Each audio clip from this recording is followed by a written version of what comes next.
నమస్కారం. ఘంటారావానికి స్వాగతం. ముందుగా ప్రధాన అంశాలు.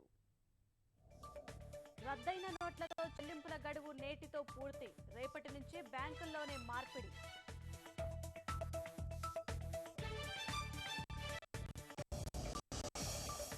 మళ్లీ కామన్ ఇండియాకే రహదారి నిర్మాణ పనులు. గుండుగొలను విజయవాడ బైపాస్ రోడ్లకు మోక్షం.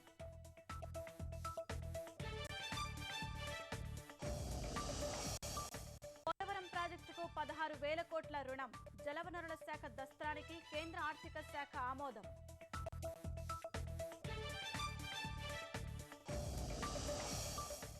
గుంటూరు జిల్లాలో పల్లెల ప్రగతికి ఐటీసీ తోడ్పాటు. ఆదర్శ గ్రామాలుగా తీర్చిదిద్దేందుకు ప్రయత్నాలు.